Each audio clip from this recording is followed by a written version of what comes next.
over at BangTheBook.com. We are your one-stop shop for sports betting news and information. Lots of great stuff. Talented cast of writers churning out a lot of good material here for you. Very busy time of year, as we know. So tons of things to keep an eye on. Our staff doing that for you over at the website. Finally, as you know, this and every edition of Bang the Book Radio, presented by our friends over at DSI Sportsbook. BTB, the number 200 is that promo code. 100% deposit match bonus for the Sportsbook. 100% deposit match bonus for the live casino at BetDSI. It's only a game until you bet it. Two guests on the program here today, and we start with Brian Blessing, the host of Sportsbook Radio and Vegas Hockey Hotline. Brian, how's it going today, man? Another day, Adam, I'm telling you, we're rolling along. It's terrifying. Week 15 of the NFL, really getting our ducks in a row for bowl season and hockey and hoops. And the President's Cup gets going today. Yeah, definitely a lot of stuff going on. And second segment here with you this week. I forgot that Bryan Leonard had a previous engagement here this morning, so called on Brian real late, Brian Blessing, that is, real late here to hop on the show, save me for this first segment. So, Brian, definitely very much appreciate that. And, you know, like you said, I mean, it's a very, very busy time of year, to say the least. So everyone's excited about the bowl games. Everyone's excited about kind of starting to break down these matchups a little bit. But with so much other stuff going on a daily basis, it can be a little bit difficult to really dig into the nuts and bolts of these games early in the process. And so much will change before some of these games are played. I mean, you get a handful of games going here in 3 days or whatever. But you got to look at the motivation of certain teams. Like one, to me, Memphis and Penn State. I'm wondering about Penn State in terms of, are they doing a cartwheel to play? I'm not knocking the Cotton Bowl. I guess to a degree I am, but they were basically penciled in to the Rose Bowl, and all of a sudden Wisconsin has a great first half against Ohio State, and everybody's yapping away during the game. Oh, Wisconsin's got to go to the Rose Bowl, and Wisconsin goes to the Rose Bowl, and based on their schedule, I think a legitimate case can be made that Wisconsin deserved to go there, but for all intents and purposes, Penn State thought they were going there. Now are they all jacked up to play Memphis in the Cotton Bowl? So if they're not that motivated, and we don't know, what their mindset will be, and if that lack of motivation intensity shows up, it generally doesn't show up on the defensive side of the football. I probably would have liked that game to go over the total to begin with, and now if there's even a modicum of they don't want to be there, I really like the over, the Penn State and Memphis game in the Cotton Bowl, the total 60.5. But you got to watch the weather. I mean, that's the other thing, too. Boy, when you're betting these things 3 weeks out, some of these places, you better be careful. Check the weather. Yeah, that's definitely important. And the weird thing about that game for Memphis, their head coach, Mike Norvell, getting hired at Florida State, wanted to coach the bowl game, but because of the recruiting calendar and stuff like that, not able to do it. So Memphis going to run an interim head coach out there. And that's the thing, too. Some of these coaches get hired. You've got Eli Drinkwitz from Appalachian State gets hired at Missouri. He won't coach the bowl game there against UAB. You've got, an interim for Boston College where they fired Steve Adazio already. So you have these coaching questions. Speaking of Boston College, running back A.J. Dillon already said, I'm not playing the bowl game. I'm just going to go ahead and focus on the NFL draft. Jordan Love from Utah State, that's one of the early bowl games. He is going to the draft. There was some question as to whether or not he would transfer, play his senior year somewhere else. But this is his last showcase in a college football game unless he plays, I guess it is his last showcase. He can't play the Senior Bowl. So his last opportunity to go out there, put up some numbers for the scouts. So all of these different things kind of fuel into that whole motivation angle on an individual level, on a team level. And with the first round of bowl games in 9 days here, a lot could change before those, let alone the ones that are, 3 weeks out. No, there's just all these things that you got to take into account. The motivation, and you brought up the great point now. McCaffrey started this whole thing, right? When he said, I'm not playing in the bowl game. And boy, he took a lot of heat for that. But I'll tell you one thing. I don't blame any of these guys, especially after you saw the injury the Jalen Smith kid suffered, the Cowboys linebacker. And honestly, thankfully for that guy, But it took 2 years. He could have dropped like a rock. I mean, he could have gone undrafted. The Cowboys took a chance on him, but he had nerve damage in his leg. It already cost him millions, but it could have cost him everything. Yeah, I mean, look at Tua. Look at the situation there at Alabama where, that's a game that he shouldn't have still been playing, so anything can happen here in these situations, to be sure. And again, not to say that a guy like A.J. Dillon, was a first-round pick or anything like that, but some of these guys, if you're not in the semifinal or in a marquee bowl game, you can't hold it against. You can't hold it against them no matter what. But certainly those are decisions that these players have to make. And hey, for me, you've got a short shelf life, and in particular, a guy like Dillon being a running back, you got a very short shelf life in the NFL. There's no reason to jeopardize any part of the money you can make, your draft position, anything like that. So we will get more of these announcements as we go forward. Some of them may move the line, some of them may not, but it is tough to jump into this pool so early on when you don't know how deep the water is. No, the ones, obviously the Final Four, we know what's shaking there in a real level of motivation from both of these teams. Well, I can imagine this. You mentioned too. What's Alabama thinking? This Alabama playing Michigan, big deal. Honestly, it's crazy to think that, but that's probably how Alabama thinks. And who travels? And the other thing is, you got to take it about who travels. We just saw it in the NFL. We did it on the podcast last week. Said, man, look out. Pittsburgh was walking into a buzzsaw. Arizona had been embarrassed, and it is a team that had been competing. And listen, let's cut to the chase. Pittsburgh flawed offensively. Going on the road, that was just a trapdoor spot for them and a look-ahead spot to a Sunday night flex game against the team they were chasing. But then all of a sudden, you see the final possession where Arizona's got a chance to go down and win the football game. And they're like in their own barn, and they can't hear the snap count because it was all Steelers fans. Yeah, that's a big thing too here. And, I've kind of given out a point here, a point there for, home field advantage, whether it's going to be a crowd edge, a familiarity edge, something like that in my power ratings here for the bowl season. So again, the nice thing is we've got a lot of time before these things actually get going.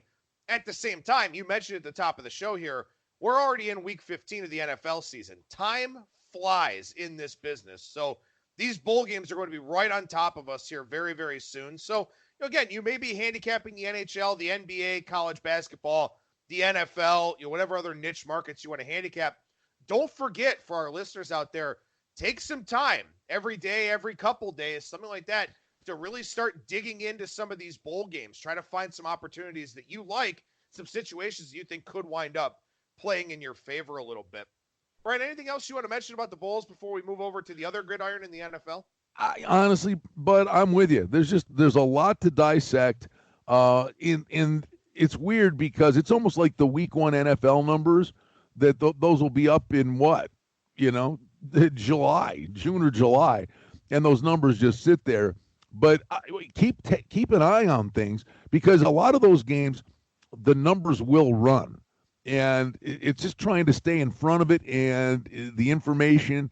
But if you see something starting to run, react. Bet it because if it looks like it's trending up, or if you're actually not on board with the move, then hang in there and wait and get the best of the number you possibly can. But just I would say this every day. You're on to other things. I would just keep tabs on the lines and see if things start to move. And clearly, the days leading right up to the game, those moves are going to become more significant. But you may get some thought process just by it's out of sight, out of mind. But check the bowl numbers every day and see, and then do a quick check. Why is that moving? What all of a sudden prompted that? And maybe the line number will prompt you to find out a piece of information that came out and still get the best of the number. Yeah, for sure. And again, it's so easy with so much going on. And of course, people prepping for the holidays, maybe you got some holiday travel coming up, something like that. Very easy to miss these bits of news, these little tidbits and nuggets that come out about guys sitting out. And it's not even just skill position guys. Sometimes you get a left tackle or, a projected first round right tackle, something like that. a defensive player, a top cover corner, something like that. Sometimes those guys may sit out the bowl game too, to where they're not going to affect the number, but they're going to affect the handicap. If you've got a team that runs the ball, 60% of the time, 60% of their yards coming on the ground, maybe that's something you've got to factor into your handicap if a lineman's sitting out. Or a team has trouble protecting the quarterback and their best offensive lineman's not going to play. That team's probably going to face some third and long situations, stuff like that. So, well, it's not like under. And it's not like the NFL where you get the weekly injury report and this guy, he's sitting out practice Wednesday and they'll know more on Thursday, and you actually get a kind of a status update on a guy. College football, all of a sudden, some guy gets a high ankle sprain in practice, and the game's 3 weeks away. Then the hard part is getting the information. Yeah, definitely. And it's very easy to get information in the NFL. And we go over to the NFL here now for game 307, 308 on the board, Philadelphia and Washington. And once again, the Eagles just ravaged by injuries at the skill positions. Not a great look on Monday Night Football for them. Kudos to them for the comeback, winning that game in overtime. But once again, the Eagles just not really living up to their ceiling. Injuries playing a big role, but there are some other things kind of at play here. But this is an interesting line to me here for Sunday, with Philadelphia only a 4.5-point favorite against Washington. Redskins, an outright win over Carolina a couple weeks ago. Relatively easy cover last week against Green Bay. Had the win over the Jets 3 weeks ago. What do you think about this? I mean, is this just a complete stay-away game in the NFC East for you? Well, I mean, the bottom line is, for 5 weeks we've been talking about Philly-Dallas, and it's going to come down to that game, and finally we're about to get to it.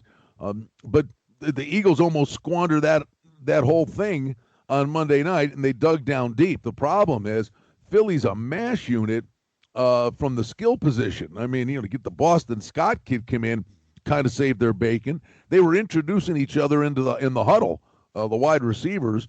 Wentz showed some heart and some grit, and honestly, the Redskins have been playing hard, and every one of these games matters to them in terms of getting Haskins some development. They've been playing hard. The Philly thing, they just don't look right. Dallas just doesn't look right.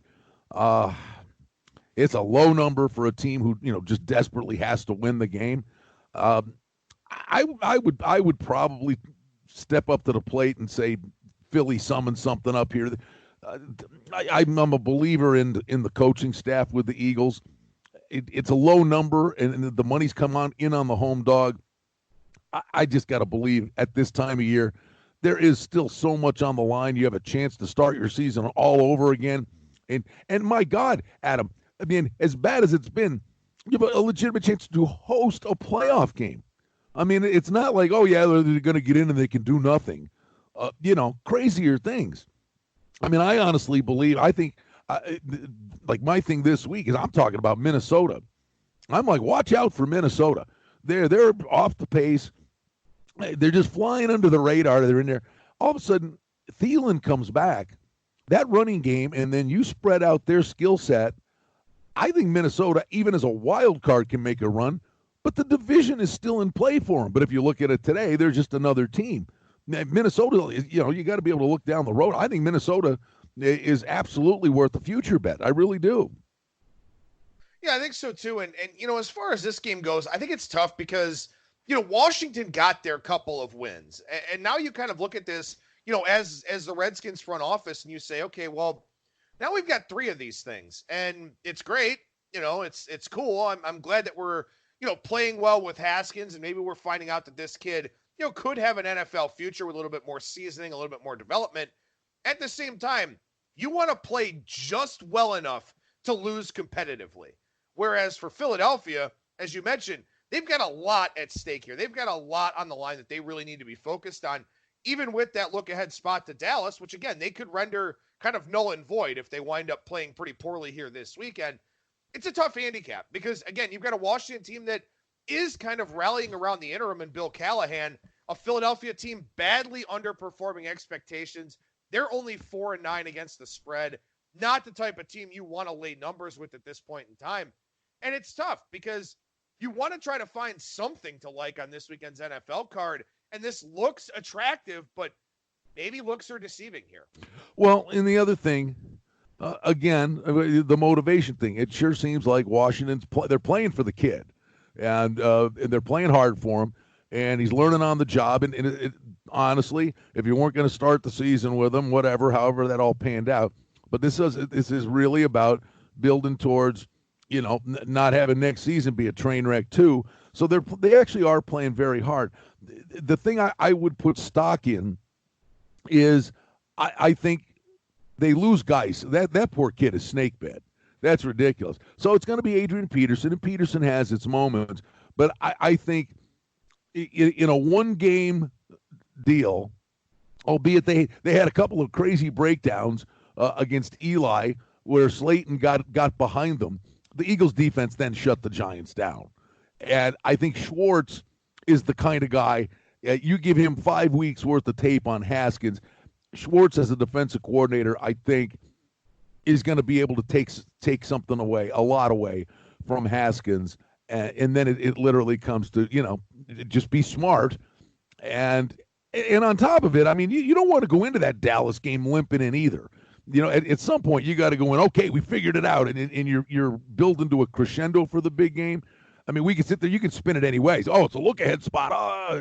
I think this is all about, let's get a win, but let's start playing some good football because let's cut to the chase here. The time is now. Well, speaking of teams looking to play some good football, the next game on the board by rotation numbers, game 309, 310, the Bears and the Packers. And looks like we're kind of setting up with a little bit of a sharp versus public split here in this game. This line has come down off of 5 into the 4.5 and down into the 4 range. The public probably going to back Green Bay when all is said and done here, following up with Aaron Rodgers. But the Bears are starting to play a little bit better. The narrative about Mitch Trubisky is kind of changing a little bit. 3 straight wins for them, 4 of their last 5. Now, they are just 1-3 against the spread in their last 4 games, but they're playing pretty well. Green Bay has been viewed as a flawed team by most of the sharper handicappers out there in the NFL. Looks like they're going to try to go against them here this week. What do you think about this one at Lambeau, Brian? Well, all I know is in the opener, the game was 10-3. When you're thinking everybody's going to be all fired up, but everybody was fresh as a daisy and healthy, there's intensity. They don't like each other. They know each other. It's a great rivalry. I would start by thinking it's a lower scoring game, and then obviously the weather up at Lambeau. But this Green Bay team, I tell you what I would do. Green Bay's been one of these teams. They start fast. They remind me of remember the Florida State team with Jameis Winston, however many years ago that was. I don't know, what would it be now, about 6 years ago, where Florida State would they didn't get the memo what time the game would start. I mean, it was an ATM machine. You faded Florida State in the first half, and then they'd come roaring back and barely win the game. It was like fade them in the first half, play them in the second half, don't even watch the game. And it worked all year long. And the Packers are the same way. The Packers come out of the gate, they get a lead, and then I don't know if they take their foot off the pedal, and then they let teams hang around, and the other team comes back, and then it's kind of a coin flip at the end. From a motivation perspective, they're both motivated, but Green Bay, they can lose this game and live to fight another day. Chicago's got to win out. So, I'd be leaning Chicago in the under personally. And you're right. Can Trubisky back it up? Because, boy, through the first 10 weeks, this guy was just getting pitchforked. But he's actually played some pretty good football of late. Yeah, to your point about Green Bay, and I mentioned this on the show before, and I regret that I haven't updated it since, but this Green Bay team, 8.8 yards per play in the first quarter. They've scored 14 offensive touchdowns in the first quarter. Aaron Rodgers adjusted net yards per pass attempt in the first quarter, 11.1. Second quarter, 5.9 yards per play, only 8 offensive touchdowns. Third quarter, 6.54 yards per play, 8 offensive touchdowns. Fourth quarter, just under 6 yards per play, 7 offensive touchdowns, all of them passing. And it's happened all year. They have 6 rushing touchdowns in the first quarter. Rodgers' best quarter has been the first quarter.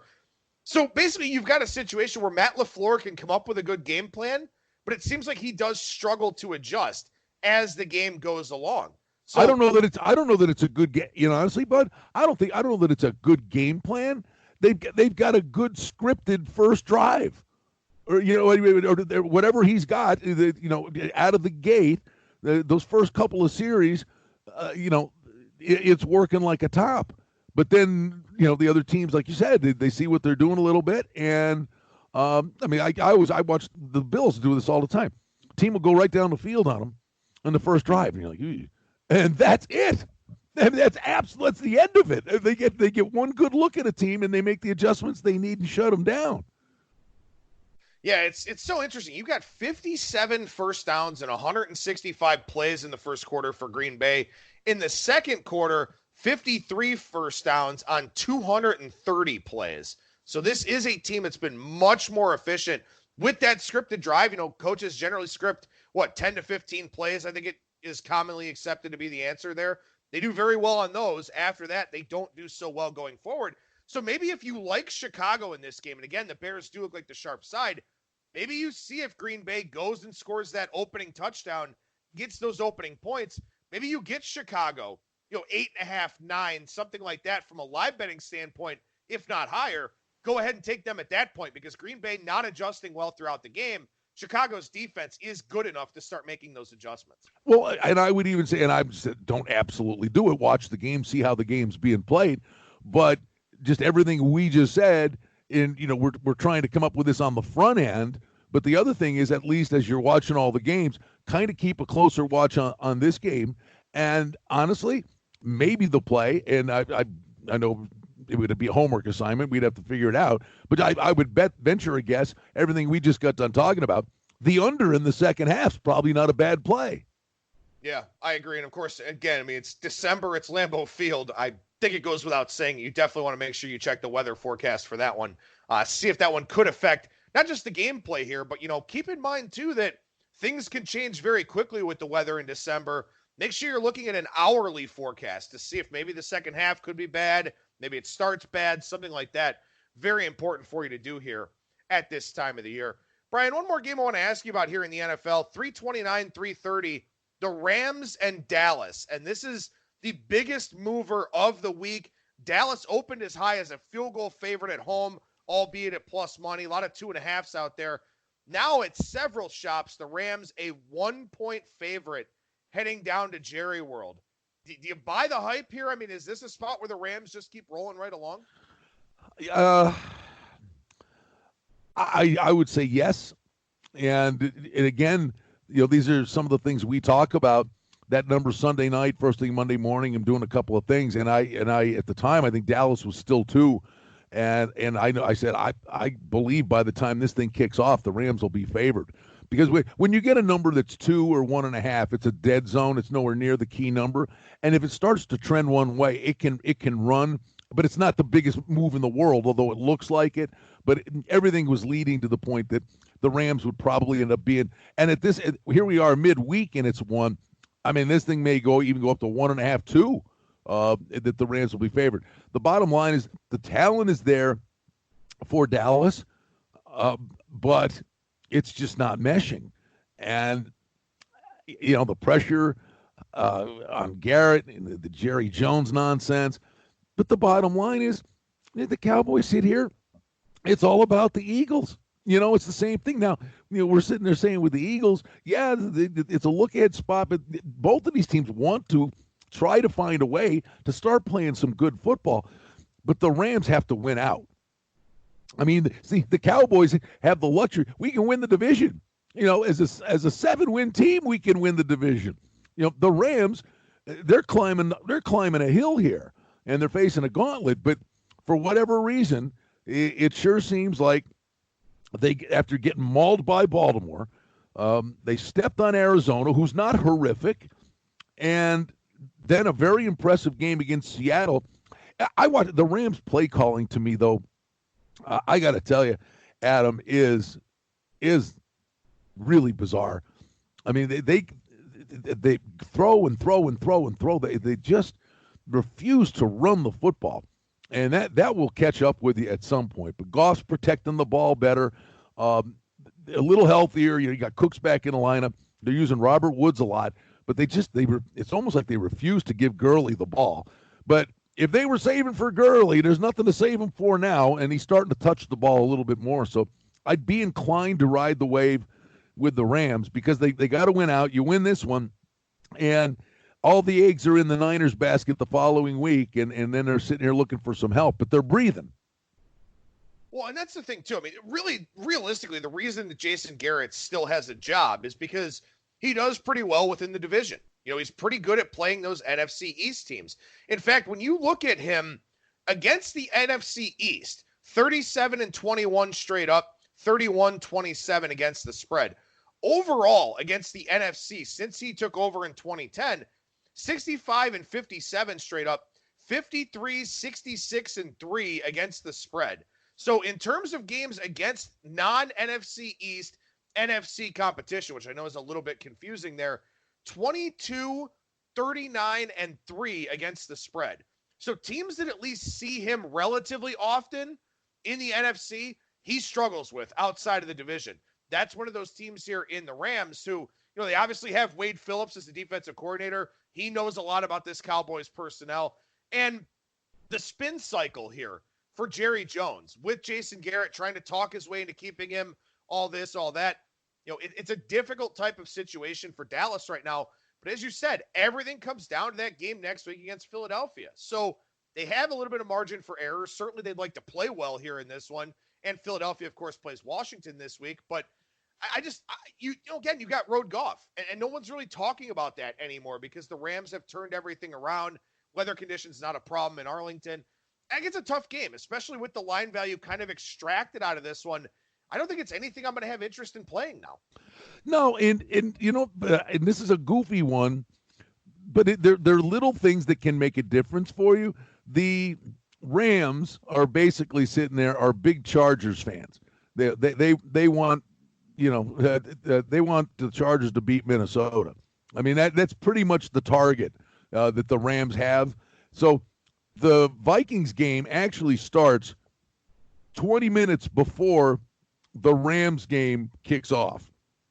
So if the Chargers ever got a 10-point lead or were up on Minnesota in game, don't kid yourself. The Rams, their scoreboard watch it too. If they see the Vikings are down in that game, that's like you talk about all of a sudden an instant energy, a 5-star energy drink on the bench. If they look at the scoreboard and see that the Vikes are trailing at the Chargers, it's going to impact them. They're going to get so fired up and say, we're right there. Come on, guys, let's go. We got to win this game.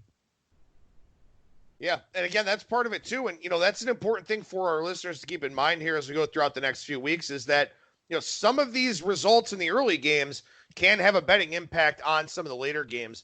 So keep that as part of the equation here as well. We transition over to the NHL for a few minutes real quickly here, Brian. And you and I were talking about the Blackhawks and Golden Knights game last night. Vegas over a $2 favorite. They take care of business 5-1.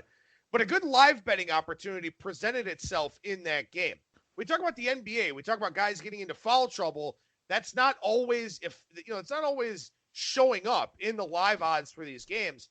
Chicago found themselves in a really difficult spot last night, and Vegas really took it to them.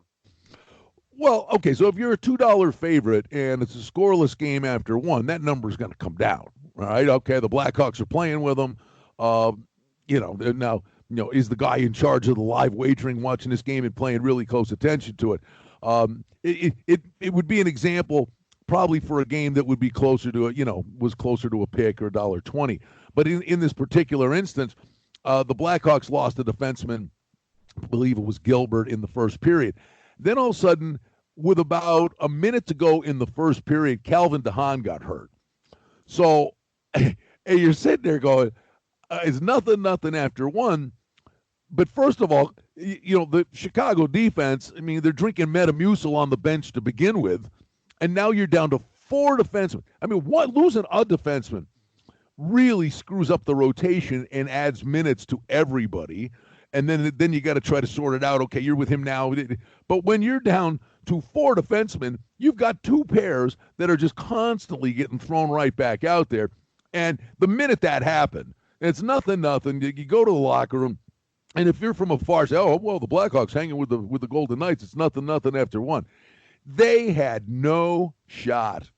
I mean, Vegas they knew it, and they tilted the ice on them. And then on top of it, they started cycling them and working the defense. And actually, it changed their style of play and just started working that defense. And the open ice down the middle in Chicago's own end the rest of the game, it was like a pond hockey game for Vegas. But it was because of a couple of in-game injuries that would have presented a great opportunity, in-game wagering. But the price would have been, it would have come down from the game number, but it would have still been exorbitant. But it literally was a stroke on the board. Well, and again, paying attention to games, being able to find those opportunities, getting some of those live betting, situations are very important. It can definitely help your bottom line. And again, maybe that's easier to beat than a full game wagering market because you actually see what's going on and can get an idea of what's happening here in a lot of these games. So, Bryan, only 3 games tonight on the NHL board. Let's see if we can get an idea of these. Boston, Washington, Ottawa, Montreal, Philadelphia, Colorado. Anything stand out on the card for you tonight? It's a light card. Just again with hockey betting, though, the situational things that present themselves. We always talk about that first game home from a long road trip. Washington goes on a 4-game swing, wins every game, comes home. Balloon monster favorite against Columbus, and the Blue Jackets killed them. Plus, they were looking ahead to, a great game. Boston, Washington, the Islanders, that you'd say clearly the top 3 teams in the East. So these teams are button heads. Boston's actually not playing that well right now. This is like really uncharted territory for them. They've lost 3 in a row. They actually went to Ottawa and got pitchforked. So I would probably be of the mindset Washington kind of gets their land legs back home after the trip and coming off a loss. I would probably, because I do think Washington's playing good. I just think they lost the game because of the situation. And honestly, they're only 25 cents at home. That's a pretty low number to be laying with the Caps. I think both teams show up. It's a great game, but current form, I'm much more willing to draw a line through the situational loss for Washington than the 3 games in a row that Boston's lost. And it's an 82-game grind. Boston's a terrific team. I'd lean to Washington, certainly. And the other 2 games I think are higher scoring games. Ottawa, Montreal. Ottawa, good on these guys, man. It's a bunch of kids. It's all about development, and it's a complete rebuild there. But, this is a team. They are not a walkover. They've got, the Kachuk kid is a leader. You can build around a kid like that. The Pajot kid scoring, Shabbat. They're getting decent goaltending. Clearly everybody thought Ottawa was going to be, nothing to write home about. But they got 13 wins. They're 4 below 500. But they compete. And in Montreal goes up and down the ice. They can score. The mindset, the belief is, Carey Price. Well, Carey Price is kind of, he has a great Carey Price game, and then there are games where he's, just so. Their last 3 games have been lower scoring, but I just think the way this game's played with these 2 teams, or maybe they're kind of a similar ilk, although Montreal's a lot further down the road. Montreal actually can contend to make for a playoff spot. I like it. I like the game to have tempo. I think it's a higher scoring game. Well, we've heard a lot from Brian Blessing here this week on Bang the Book Radio. You can hear more over on our Bang the Book YouTube page as well. Some thoughts on the President's Cup, which gets underway today, then some thoughts on 3 NFL games here for this weekend. And, of course, you can always find Brian on Vegas Hockey Hotline and Sportsbook Radio. How can people check out those 2 shows, Brian? Hey, real quick, just on the President's Cup, because when we talked yesterday, Adam, we did not know the first-round matchups, and we did do a video, just an overview, but we didn't have the pairings, the first-round pairings. And the thing was the 26-hour travel that I think the Americans could really be walking into a buzzsaw here on the first day. Think they'll get things sorted out, and they'll get better as the week goes on. But Gary Woodland and Dustin Johnson, great. These guys hit it a country mile, but they're paired together. But they're going against Louis Oosthuizen and Abraham Answer. I like Oosthuizen and Answer in that match, and they're plus 15 cents. And that would be there's 5 matches today. That's kind of the get-out match, so just it's specific to the Presidents. Cup to add on to the video we did. I like Oosthuizen and Answer in that matchup today. Sportsbook Radio, Vegas Hockey Hotline, noon to 2, KSHP.com, noon to 2 Pacific time. And, of course, on Twitter, you follow me at Bryan Blessing. And we've got 3 NFL videos and a President's Cup video with Bang the Book. Always great to chat with you, Bryan. Thanks again for bailing me out here this morning. I greatly appreciate it. Again, KSHP.com for Sportsbook Radio and Vegas Hockey Hotline at Bryan Blessing on Twitter. Bryan, appreciate your time as always, man. Thank you so much for joining me. We'll talk to you again next week. All right, buddy. Have a good day. There you go. Once again, Bryan Blessing, the host of Sportsbook Radio and Vegas Hockey Hotline, KSHP.com at Bryan Blessing on Twitter.